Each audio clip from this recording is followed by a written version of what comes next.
Monsieur le Président de l'Académie, mes chers confrères, mes chers collègues, Mesdames, Messieurs, en cette fin d'après-midi, je voudrais vous parler du temps. Le temps, je ne vous apprends rien, c'est une dimension normale, importante de l'activité humaine. Cervantes déjà disait qu'il fallait laisser du temps au temps, et des esprits impatients ou plus économes lui ont répondu que le temps, c'était de l'argent. Bon. Le temps, c'est aussi une dimension importante pour l'homme de droit que je suis ou que j'essaye d'être. Je ne prends qu'un exemple. Une loi vient d'être votée à la Chambre des représentants, à l'issue d'un débat qui s'est développé pendant plusieurs semaines, peut-être pendant plusieurs mois. La loi a été votée à un moment précis, un jour J, généralement un jeudi, après 18 heures. Question chronologique. Quand la loi sera-t-elle sanctionnée? Et l'on a vu, notamment lors du débat sur l'avortement, qu'il pouvait y avoir des accidents de parcours. Je suis en 1990. Ce n'est pas qu'une question théorique. Quand la loi sera-t-elle publiée au Moniteur belge? Quand la loi entrera-t-elle en vigueur? Quand des arrêtés d'exécution sont-ils pris? Et ainsi de suite. Il ne faut pas avoir fait 5 ans de droit pour comprendre l'importance de ces questions. Le temps, c'est aussi une dimension importante, je dirais même essentielle, de l'action politique. Je pose une question simple. À quoi tient la qualité de la loi? Et j'avoue que je suis amené tout de suite à donner 3 réponses qui sont peut-être des réponses non pas différentes, oui, différentes, mais pas contradictoires. D'abord, la qualité de la loi, elle tient à son contenu. Il faut regarder le contenu de la loi. Est-elle bonne, cette loi? Est-elle conforme à la Constitution? S'inscrit-elle dans l'ordonnancement des règles juridiques? Ou bien ignore-t-elle un certain nombre d'aspects, notamment des aspects administratifs et financiers? Deuxième réponse, il faut évidemment s'interroger aussi sur la forme de la loi. Comment est-elle écrite? La loi est bonne, mais est-elle belle? C'est une question de mots, chers confrères, chers collègues. C'est une question d'orthographe, c'est une question de grammaire, c'est une question de syntaxe, c'est une question, oui, d'ordonnancement de la règle juridique. Et c'est important dans un pays qui manie 3 langues officielles, qui ne simplifie pas évidemment les données du problème. Et puis, 3e vérification, la loi est bonne, la loi est belle, mais, et on oublie parfois cette 3e dimension, est-elle prise au bon moment? Est-elle prise dans un moment circonstancié, ni trop tôt, ni trop tard, au moment opportun? Vous connaissez sans doute le chansonnier montmartrois Jules Jouy. Il disait quoi? Il disait « L'heure, c'est l'heure. Avant l'heure, c'est pas l'heure.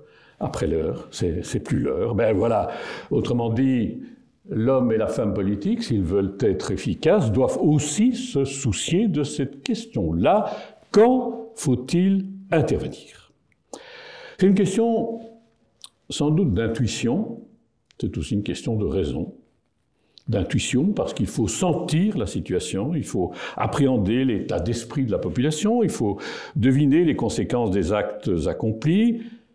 Raison, parce qu'il faut aussi tenir compte du temps qui s'écoule. Il faut se situer dans le temps présent, le temps court, le temps long. Il faut consulter le calendrier, il faut tenir compte d'un certain échelonnement des dates et il faut respecter les échéanciers. Avec cette question primordiale, disposons-nous d'un instrument fiable de mesure? Et c'est là, évidemment, que je sors mon horloge. L'horloge, vous le savez comme moi, c'est la montre bracelet que nous portons au poignet. C'est l'horloge liégeoise ou comtoise qui est installée sur un parquet. C'est l'horloge boule qui orne la cheminée d'une salle d'apparat. Et je n'oublie pas, parce que mes enfants et mes petits-enfants me le rappellent régulièrement, c'est aussi la montre connectée, la montre dite intelligente, qui me sert d'agenda, de téléphone, de bureau, vraiment qui me sert à un ensemble d'usages, notamment pour le travail informatique. L'horloge a un curieux mot quand même, hein. C'est à la fois un mot latin et un mot grec. L'heure et dire. L'horloge dit l'heure. C'est pas très savant comme explication. L'horloge dit l'heure, elle découpe le temps en une pluralité d'espaces. Elle les ordonne les uns aux autres, sans discontinuité. Elle indique la marche du temps. Et elle indique peut-être aussi quelques moments privilégiés qui sont assignés à l'action des pouvoirs publics. Alors l'horloge, elle est faite communément de 3 éléments que je voudrais envisager avec vous. Sur le cadran, qu'est-ce que je vois? 1, des chiffres, 12 au maximum. 2, des aiguilles, la grande, la petite et éventuellement, comment dit-on, la trotteuse. Et puis 3, et dans certains cas, il y a une sonnerie. Eh bien, je voudrais reprendre ces 3 éléments pour comprendre le travail de ce que vous me permettrez d'appeler l'horlogerie constitutionnelle. Les chiffres. Regardons le cadran de l'horloge, allons droit au but. Ce qui frappe au premier regard, ce sont des chiffres. Des chiffres arabes ou des chiffres romains, des chiffres en figure droite ou italique, des chiffres en caractère grand ou petit, peu importe le graphisme, 1 ou 2 chiffres pour composer un nombre, et ce nombre découpe le temps en portions égales. Il délimite les périodes, ce qu'on appelle les espaces-temps. Quelques exemples. Un nombre peut désigner 5 minutes, ou l'un de ses multiples. Les cours du Collège Belgique commencent à 5 heures. Bon, voilà, qui est clair. 30, c'est 6 fois 5. Mais telle est la convention, le chiffre 6 apparaît au cadran de l'horloge. Et je dois faire un petit calcul mental pour arriver à ce 30, qui sert à déterminer un moment du jour ou un moment de la nuit. Un autre nombre peut aussi indiquer l'heure pile. Vous connaissez la chanson « Il est 5 heures, Paris s'éveille », Jacques Dutronc et la flûte traversière. Un autre chiffre peut aussi identifier un des multiples de l'heure. Le 20h, c'est une émission télévisée sur les chaînes françaises. Bon, vous voyez, les chiffres les plus simples, ou ceux qui peuvent paraître simples, font à tout moment l'objet d'interprétations, de discussions. Les juristes ont l'habitude de dire « interpretatio cessat in claris », pour ceux qui n'ont pas fait de latin, on n'interprète pas un texte clair. Oui, mais qu'est-ce qui est clair? Est-ce que ce qui est clair pour moi est aussi clair pour vous, y compris dans le domaine des chiffres? Question supplémentaire, est-ce que les chiffres de l'horloge, les chiffres sélectionnés par la Constitution, renvoient toujours aux mêmes réalités? Est-ce qu'ils visent à résoudre de mêmes difficultés? Parmi les chiffres, attendez une petite seconde, la Constitution n'invente rien dans ce domaine, elle inscrit une méthodologie classique, elle suit un cheminement, le texte constitutionnel ne regorge pas de chiffres, mais si les chiffres sont peu nombreux, ils sont d'autant plus importants. Le texte est rempli de mots, d'expressions, de phrases, tout ça conserve à composer des articles, eux-mêmes pourvus d'un numéro, et le procédé est commode sur le plan pédagogique, qui n'a en tête l'ancien article 107 quater à la belge, ou le 49.3 à la française, et ainsi de suite.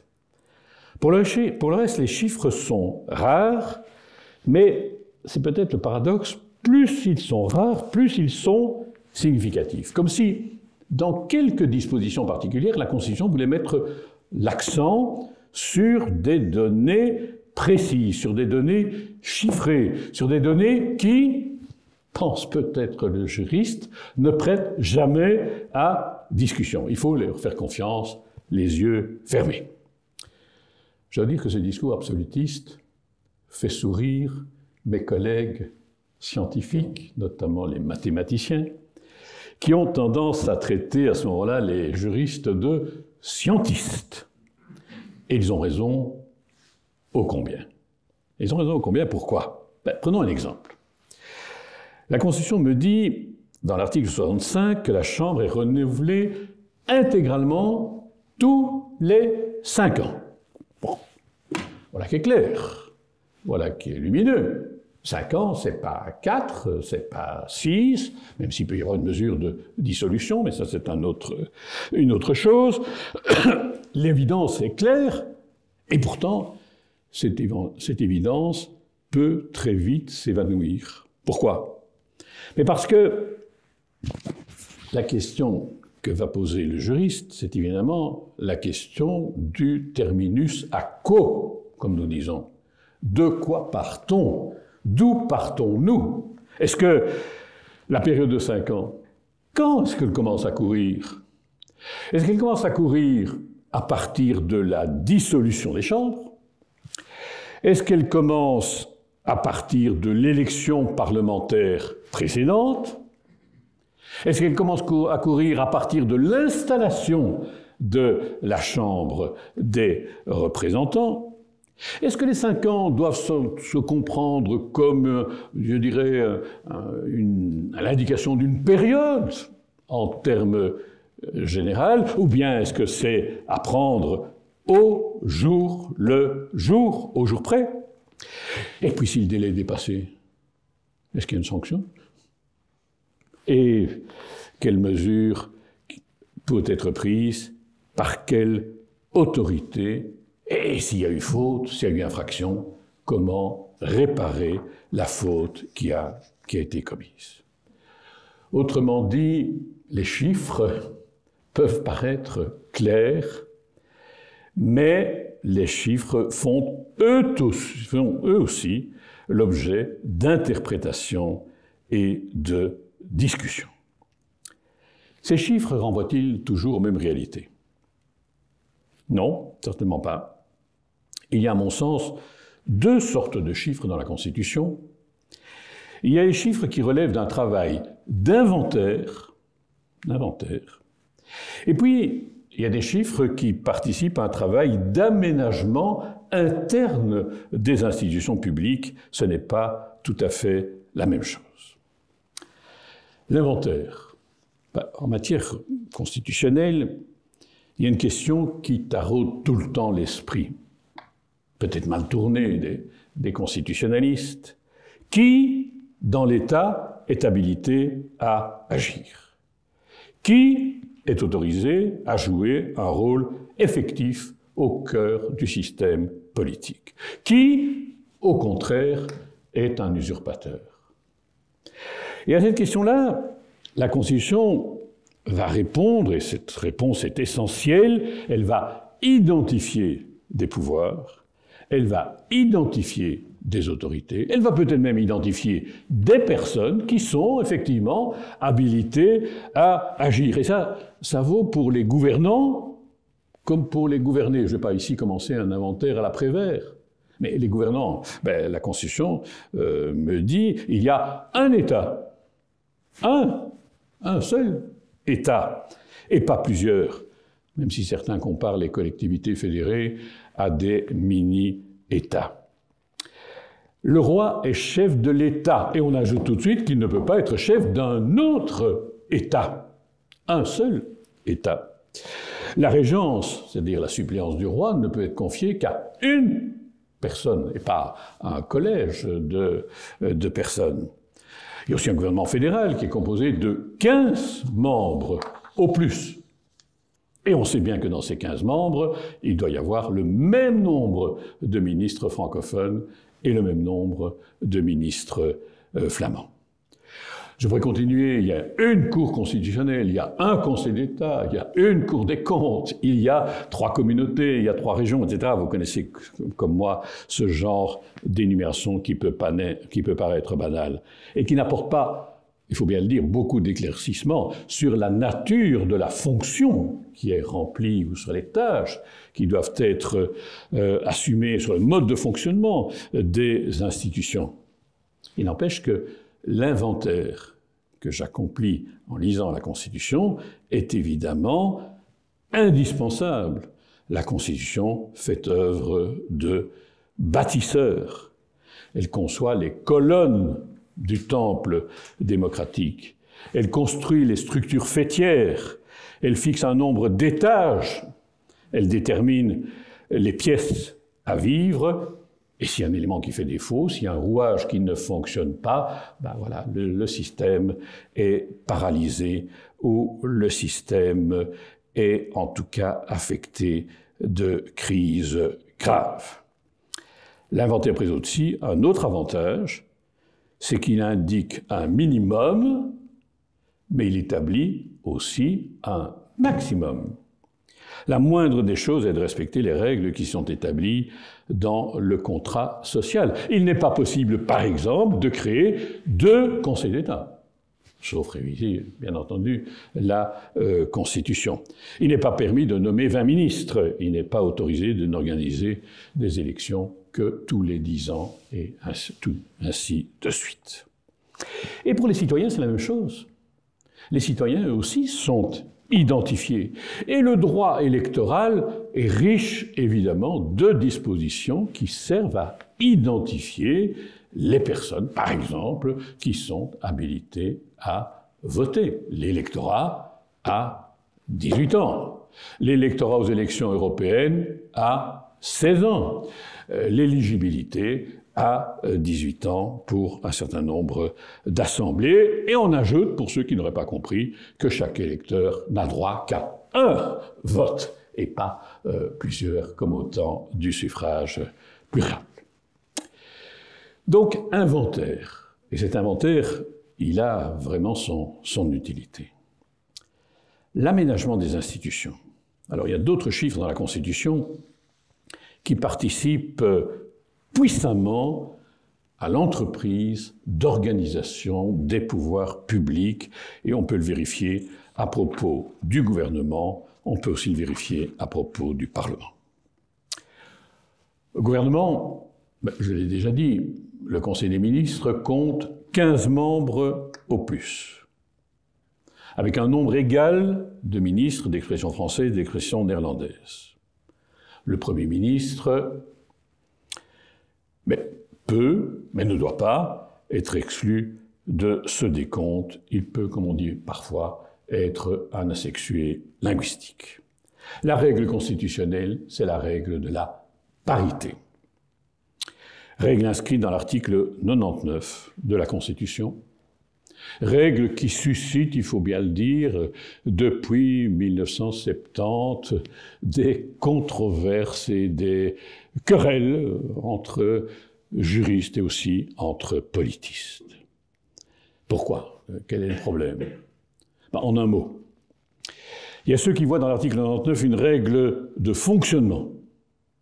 Il y a ceux qui voient dans l'article 99 une règle d'organisation. C'est pas la même chose. Une règle de fonctionnement, ça veut dire qu'il faut 7 ministres qui parlent français et 7 ministres qui parlent néerlandais. Entre parenthèses, c'est difficile à vérifier puisque de toute façon, les séances du Conseil des ministres sont à huis clos. Bon, c'est une règle, comme si c'était une règle d'usage linguistique, et comme si on ne pouvait pas parler la langue de son voisin. Bon, j'ai toujours trouvé cette interprétation comme vraiment naïve et sans beaucoup d'utilité d'ailleurs. Ou alors, c'est une règle d'organisation. Et pour tout dire, une règle institutionnelle de première importance, c'est qu'autour de la table du Conseil des ministres, je dois avoir 7 ministres qui représentent valablement leur communauté, ceux qui les ont élus, qui travaillent bien entendu pour le compte de l'État fédéral dans son ensemble, mais qui sont aussi porteurs d'une légitimité qu'ils puisent dans leur communauté, et ça pour la communauté française comme dans la communauté flamande. Je ne dis pas que ça simplifie la composition des gouvernements, mais on voit tout de suite que c'est une contrainte importante au moment de la formation d'un gouvernement. J'ai toujours défendu la seconde thèse. La Belgique pratique le fédéralisme à deux, autant de ministres francophones, autant de ministres flamands. Il faut que cette dualité se reflète dans l'organisation de l'institution qui assume la fonction essentielle dans notre système politique fédéral. L'organisation du Parlement, là aussi, il y a des contraintes chiffrées. Sur papier, le pouvoir législatif comprend 3 branches. Le roi, donc le gouvernement, la Chambre des représentants, 150 membres, et le chiffre est indiqué dans la Constitution, tous désignés selon la règle de la représentation proportionnelle, autre chiffre, bien sûr. Et puis, il y a le Sénat, 60 membres. Dans l'une et l'autre chambre, il y a 2 groupes linguistiques, français et néerlandais. Il n'y en a pas 3, il n'y en a pas 4, il n'y a pas de groupe germanophone, il n'y a pas de règle bilingue. On ajoute encore que le Sénat qui compose 60 membres ne saurait compter plus de 40 sénateurs du même sexe, article 67, paragraphe 3 de la Constitution. Les chiffres. Quand je regarde le cadran d'horloge, je vois des chiffres, mais je vois aussi des aiguilles. Vous savez ce que c'est les aiguilles? Ce sont des fines tiges métalliques. Et lorsqu'elles sont assorties à un instrument de mesure, elles ont évidemment une valeur indicative. La boussole qui indique le nord, le baromètre qui calcule la pression atmosphérique, la balance qui évalue le poids, et puis les aiguilles de l'horloge qui donnent l'heure. Les aiguilles présentent tout de même une double particularité. Première particularité, c'est que les aiguilles, on l'oublie parfois, se meuvent en continu. Elles progressent selon un rythme régulier. Elles tournent, comme disait l'autre, mais toujours dans le même sens. Et à cet égard, je serais tenté de dire que ces aiguilles, elles incarnent, elles symbolisent, peut-être mieux, la continuité de l'État. Et puis, les aiguilles constitutionnelles sont aussi des aiguillages. Et dans ce contexte, elles symbolisent le mouvement, elles symbolisent le changement qui peut intervenir dans la vie politique de l'État. Je voudrais aborder ces 2 questions, continuité et changement. L'aiguille. L'aiguille continue. L'aiguille, c'est comme la flèche qui sort du carquois. À un moment donné, elle prend les chiffres pour cible. La Constitution ne procède pas autrement. Et je crois qu'on ne saurait pas s'en étonner parce que la Constitution rassemble des dispositions disparates. Cela va du statut du chef de l'État au régime des polders et des watringues. On considère que tous les articles, quel que soit leur objet, sont revêtus de la même valeur. Quel que soit leur objet, en tout cas sur le terrain juridique, je ne parle pas du terrain politique. Mais la Constitution ne peut pas s'empêcher de mettre le doigt sur certains articles qu'elle considère comme, je ne dis pas plus importants, mais plus significatifs que d'autres. Elle va les mettre en exergue, elle va les valoriser, politiquement on s'entend.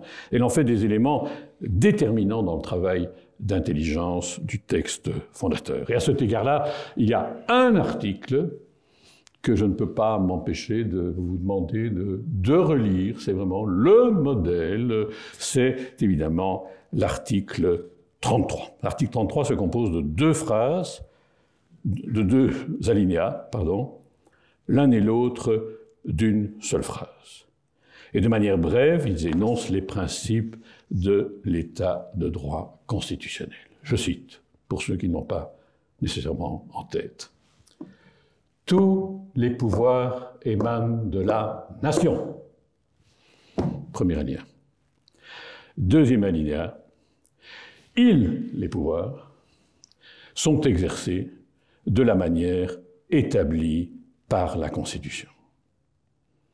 C'est une disposition qui est importante entre toutes. Pourquoi? Parce que c'est sans doute l'article dans lequel la Constitution se définit elle-même. Elle définit son propre statut. Elle raconte son histoire.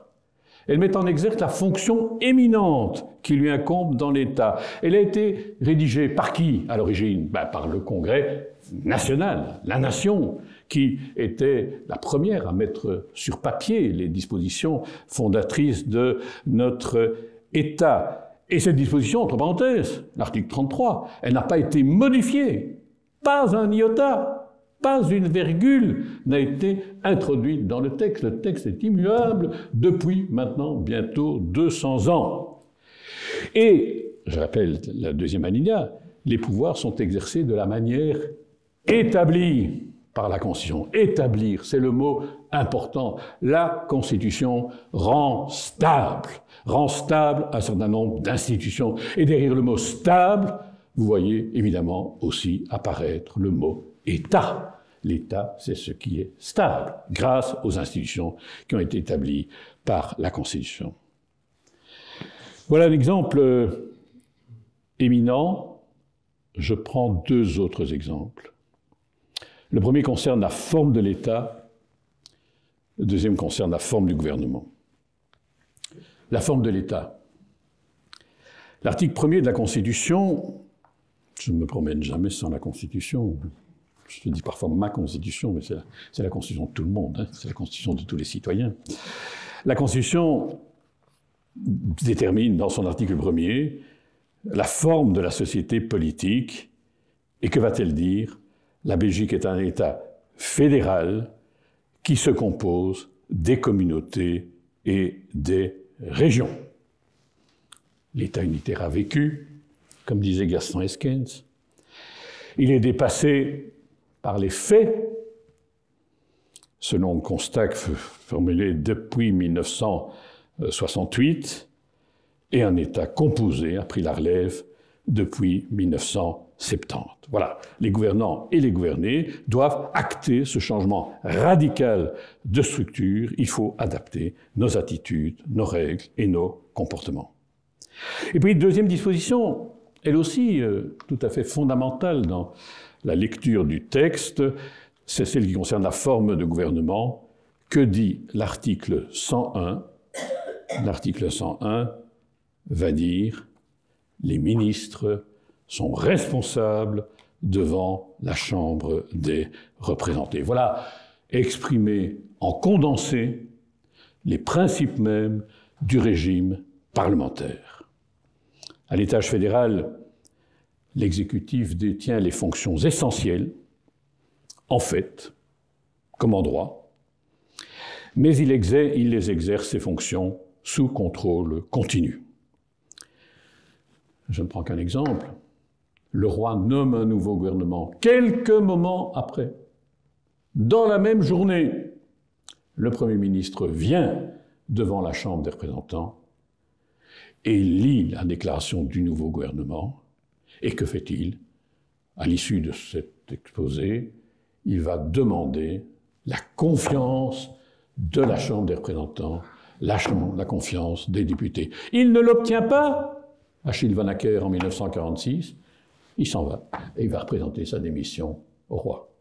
Il l'obtient, le voilà, qui entre en fonction et qui remplit les fonctions qui lui reviennent. Attention, attention, le vote qui intervient à ce moment-là n'est pas un blanc-seing, n'est pas un mandat qui est donné pour 5 ans. Non, la Chambre va continuer évidemment à exercer ce contrôle continu tout au long de la législature. 33, 1, 101, si vous ne deviez retenir que 3 articles de la Constitution, ce serait ceux-là, parce qu'ils vous indiquent la continuité de l'État, la continuité qu'indiquent les aiguilles de l'horloge. Mais il y a aussi le mouvement. Et d'autres dispositions vont évidemment décrire un processus décisionnel. Ils établissent en quelque sorte une feuille de route pour les autorités et pour les tenants du pouvoir, et ne manquent pas d'inscrire sur le terrain un certain nombre d'aiguillages, ceux qu'il faut actionner pour que le train arrive dans de bonnes conditions à la bonne destination. Je veux montrer ici que la Constitution va écrire des processus. Le débat politique vient de prendre fin, rien de tel pour formaliser l'aboutissement de cette discussion, par exemple parlementaire, rien de tel qu'un vote. Comme on dit souvent dans l'Assemblée parlementaire, on se compte et on regarde s'il y a une majorité absolue qui s'est dessinée. La majorité absolue pour l'adoption d'une loi fédérale. La majorité qualifiée, les 2/3, pour le vote d'une disposition constitutionnelle. La même majorité des 2/3 assortie d'une majorité dans chaque groupe linguistique pour le vote d'une loi spéciale ou de ses dispositions.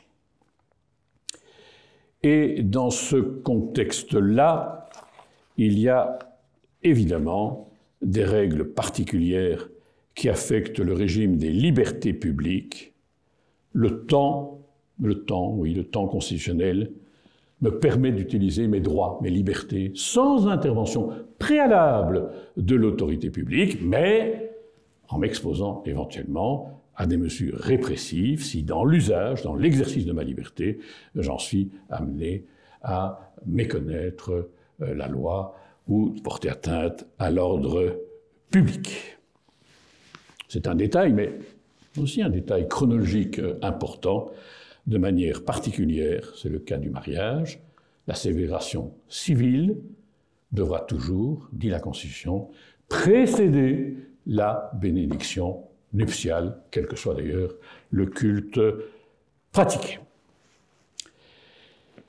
Et puis, il y a aussi les incertitudes.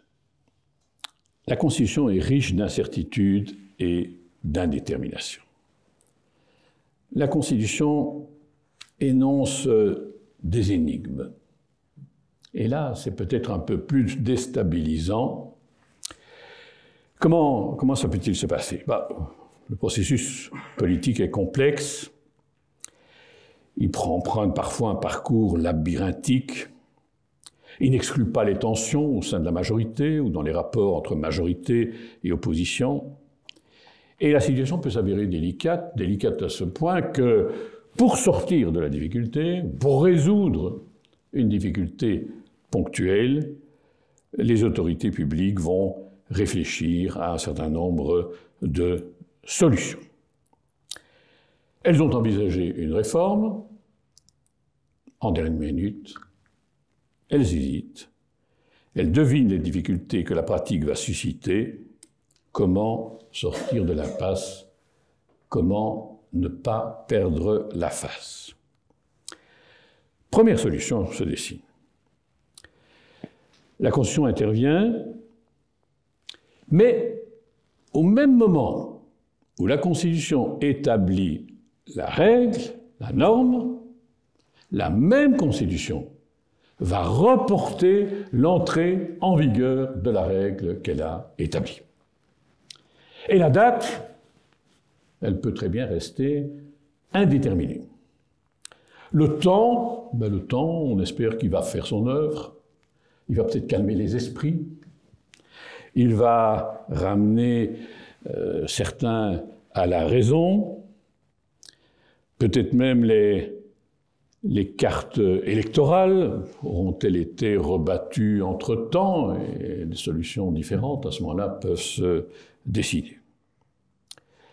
Autre procédure qui nourrit l'incertitude, la Constitution énonce une hypothèse, mais elle précise aussitôt que cette hypothèse ne se réalisera que plus tard, et pour autant qu'un ensemble de dispositions institutionnelles, de conditions institutionnelles particulièrement difficiles à remplir, auront été réalisées dans l'intervalle.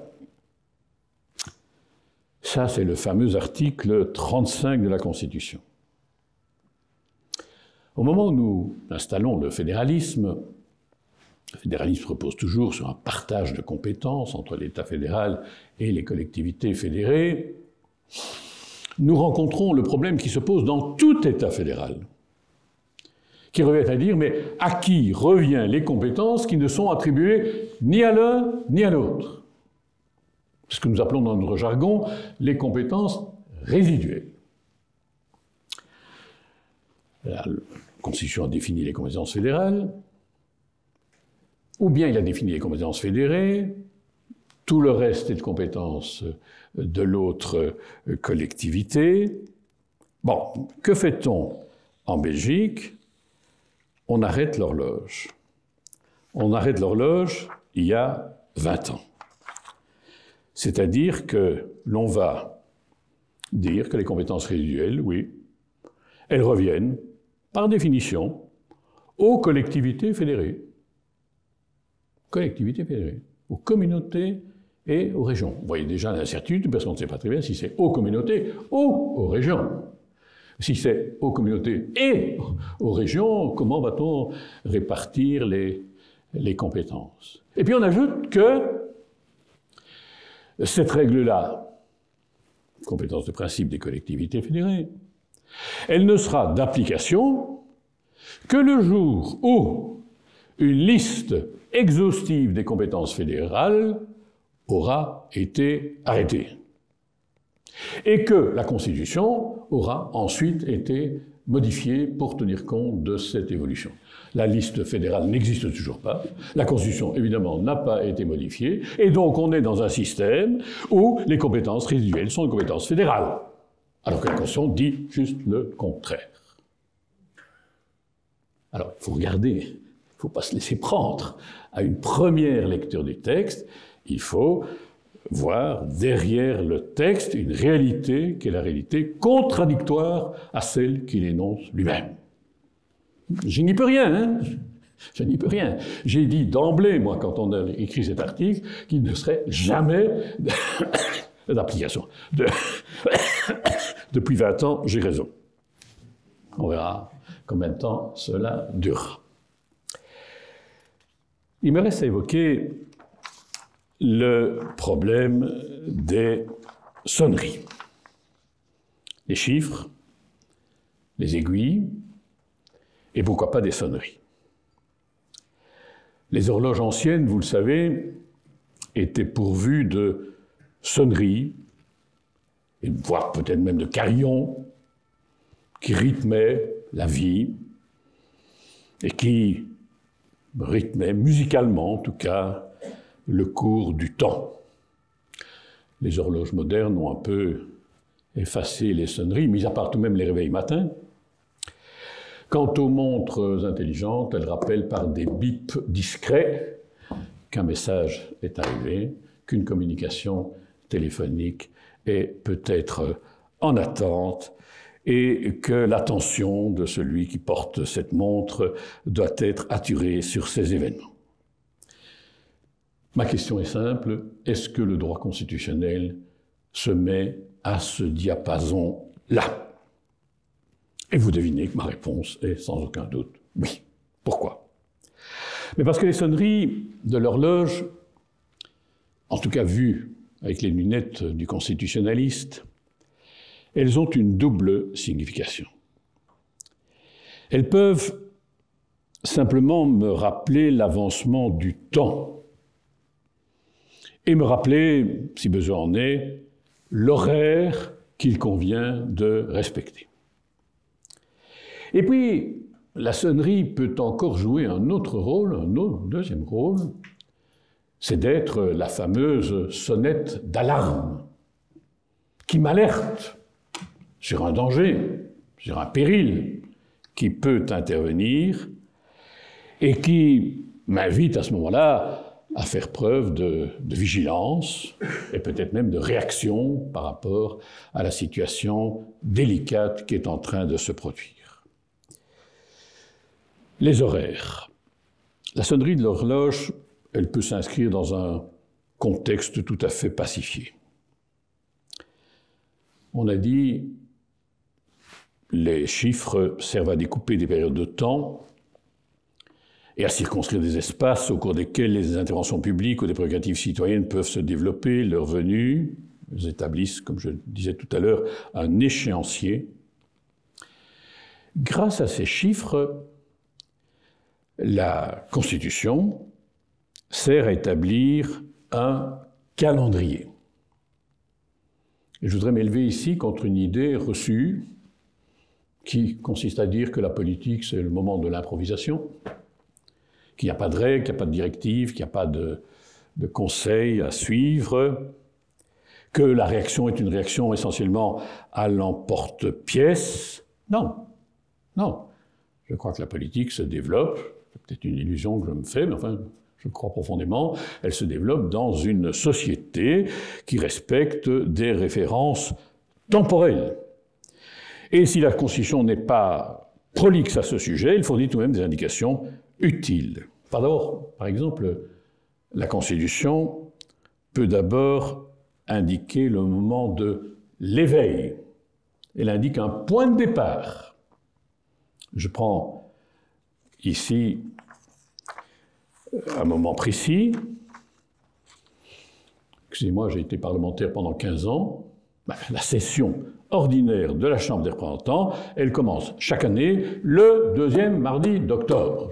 C'est l'article 44 de la Constitution. Pas le mercredi, pas le lundi, le deuxième mardi d'octobre. Parfois, le texte peut aussi évoquer des événements qui sont plus indéterminés dans le temps. C'est-à-dire que la Constitution évoque à ce moment-là des événements dont elle n'a pas la maîtrise. La mort du roi, la succession au trône, la majorité du roi, oui, 18 ans, l'ouverture de la législature, le deuxième mardi d'octobre, mais s'il y a une dissolution, la législature sera amputée d'un certain nombre de semaines ou d'un mois. Un point de départ. Mais en même temps, la Constitution peut aussi retenir des dates qui sont des dates butoirs. Je n'ai d'autorité que jusqu'à une certaine date qui est indiquée dans le texte constitutionnel. Prenons l'exemple le plus simple, et je crois que nous allons bientôt vivre ces événements-là, dans les jours ou dans les semaines qui viennent, les élections doivent avoir lieu 40 jours après la dissolution des chambres. 40 jours. Au plus tard. Ça peut être plus réduit, mais au plus tard, 40 jours. S'il y a matière à révision constitutionnelle, comme ce sera sans doute le cas cette année-ci, les nouvelles chambres doivent être convoquées dans les 3 mois après les élections. Une mesure d'ajournement des chambres ne peut excéder 3 mois. L'interrègne, l'espace qui sépare donc deux règnes, le roi défunt ou le roi qui abdique, et la prestation de serment de son successeur, l'interrègne ne peut pas durer plus de 10 jours. Voilà, la date butoir est établie dans l'article 95 de la Constitution. Dans le même esprit, une loi électorale promulguée moins d'1 an avant la fin de la législature n'entre en vigueur au plus tôt qu'1 an après sa promulgation, et pas immédiatement dans les 10 jours, comme on prévoit, après publication au Moniteur belge. Une date butoir prend évidemment une importance toute particulière dans le domaine des libertés publiques. Nul ne peut être privé de sa liberté, principe fondamental évidemment quant au statut du citoyen. Nul ne peut être privé de sa liberté sans qu'un juge ne se soit prononcé à ce sujet, et le juge doit intervenir. Avant, c'était 24 heures. Aujourd'hui, depuis 2017, c'est 48 heures. Il y a donc des horaires, des échéanciers, des calendriers qui sont déterminés. Et puis il y a les alarmes. L'horloge fait du bruit, l'horloge sonne, l'horloge retient mon attention, et je dirais mon ouïe. Chaque jour, je contemple une horloge de parquet, une vieille horloge liégeoise, de chêne sculpté, avec cadran en étain, et cette horloge porte l'inscription suivante, B. Joissard, Liège. Et j'entends, évidemment, le tic-tac, le balancier qui rythme le cours de mon existence. Je prends la peine d'écouter l'horloge. Il y a le fameux tic-tac, l'onomatopée, qui désigne un bruit bref, sec, répété, celui qui résulte, encore une fois, du mouvement régulier de l'horloge. Mais aussi, à côté de ce tic-tac, rappelez-vous la chanson de Brel, hein, de l'horloge, et à côté de ce tic-tac, il y a aussi, évidemment, le dispositif de sonnerie qui me rappelle les heures, les demi-heures, avec d'ailleurs une variété, le carillon, qui rassemble des cloches de taille et de sonorité différentes et qui s'applique à reproduire une mélodie. Oui, il y a d'autres dispositifs, hein, je ne vais pas en faire ici l'inventaire. Les cris du coucou sur les horloges suisses ou allemandes, ou les chants d'oiseaux sur des dispositifs modernes qui accompagnent les mouvements de l'horloge. Parfois même, on entend aussi la voix humaine qui se fait entendre. Le droit public n'est pas insensible à l'univers sonore. Et il y a, évidemment, dans ces bruits tout particuliers, la fameuse alerte. Alerte, ce que nous appelons dans notre jargon, non pas constitutionnel, mais journalistique, la sonnette d'alarme. Vous connaissez la technique qui a été inventée en 1970, qui n'a pas fonctionné souvent, mais qui a tout de même fonctionné à quelques reprises. C'est quoi? C'est, là aussi, une succession de nombres. Premier nombre, le nombre des parlementaires, 3/4 des membres d'un groupe linguistique, français ou néerlandais, décident d'actionner la sonnette d'alarme. De tirer, comme disent certains, la sonnette d'alarme en pensant qu'ils sont dans un train lancé à grande vitesse. Bon. Deuxième chiffre, il précise que cette motion doit intervenir dans un espace de temps restreint. Après le dépôt du rapport qui a été rédigé à l'occasion de l'élaboration d'une loi et avant le vote final en séance publique de la Chambre. Donc le temps est tout de même assez mesuré. Et troisième chiffre, qui est toujours dans cette disposition sur la sonnette d'alarme, c'est que si la motion est déposée, si elle recueille les signatures qui interviennent que j'ai indiquées, eh bien à ce moment-là, la motion est déférée au Conseil des ministres. J'ai déjà dit qu'il était composé de 15 membres au plus, et en plus de ça, ce Conseil des ministres doit se prononcer dans les 30 jours. voyez, une accumulation de chiffres qui se succèdent les uns aux autres pour que la sonnette d'alarme fonctionne. Oh, on l'a souligné à de nombreuses reprises. La sonnette d'alarme ne fonctionne que de manière exceptionnelle. Ce n'est pas un petit grelot qu'on agite, la petite sonnette de l'enfant de chœur pour indiquer les moments importants de l'office. Non. La sonnette d'alarme, c'est le tocsin. Il annonce la mort du gouvernement. Ou bien le gouvernement se ressaisit ses troupes, ressoude sa majorité et trouve une solution, et il repart de l'avant, ou bien il est incapable de trouver cette solution-là, et le Premier ministre n'a plus qu'une chose à faire, c'est aller présenter sa démission au chef de l'État. Autrement dit, la procédure de la sonnette d'alarme annonce à terme la chute du gouvernement. Elle s'accompagne évidemment d'une grasse crise de confiance dans les enceintes gouvernementales et dans les enceintes parlementaires. Je voudrais terminer d'un mot en disant que dans nos sociétés modernes, il y a pour l'instant, pas seulement en Belgique, mais dans nos sociétés d'Europe occidentale, une question qui domine, je dirais même qui prédomine, c'est la question de savoir qui est maître de l'horloge. C'est ce qui ne fait pas dire, par exemple, à Macron qu'il est le maître de l'horloge. Je dissous l'Assemblée nationale, je renvoie Madame Borne, je désigne Monsieur Attal, etc. Personne n'est en mesure de limiter les prérogatives qui sont à ce moment-là les siennes. Il choisit le moment pour imposer ses décisions.